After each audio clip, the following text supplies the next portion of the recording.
ঘন কুয়াশার কারণে মাদারীপুরের শিবচরের বন্দরখোলায় ঢাকা-ভাঙা এক্সপ্রেসওয়েতে বাস, প্রাইভেট কার সহ 4টি গাড়ির সংঘর্ষ। আহত 10। ওপি মুন্সি, মাদারীপুর প্রতিনিধি।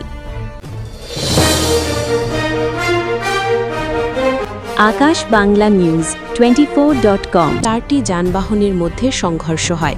দুর্ঘটনায় আহত হয়েছেন কমপক্ষে 10 জন।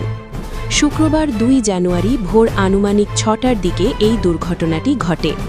প্রত্যক্ষদর্শী ও পুলিশ সূত্রে জানা যায়, ভোরের দিকে এক্সপ্রেসওয়েতে ঘন কুয়াশার কারণে দৃশ্যমানতা খুবই কম ছিল।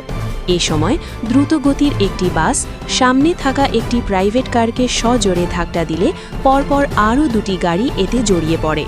মুহূর্তেই এক্সপ্রেসওয়ের ওই অংশে যান চলাচলে বিশৃঙ্খলা সৃষ্টি হয়। দুর্ঘটনার পর স্থানীয় লোকজন ও হাইওয়ে পুলিশ আহতদের উদ্ধার করে শিবচর উপজেলা স্বাস্থ্য কমপ্লেক্স সহ আশেপাশের বিভিন্ন হাসপাতালে পাঠায়। আহতদের মধ্যে কয়েকজনের অবস্থা গুরুতর বলে জানা গেছে।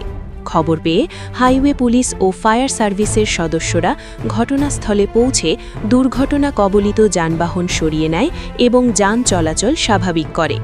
হাইওয়ে পুলিশ জানায়, প্রাথমিকভাবে ধারণা করা হচ্ছে ঘন কুয়াশা ও অসাবধানতাই দুর্ঘটনার প্রধান কারণ। এই ঘটনায় আইনগত ব্যবস্থা প্রক্রিয়াধীন রয়েছে।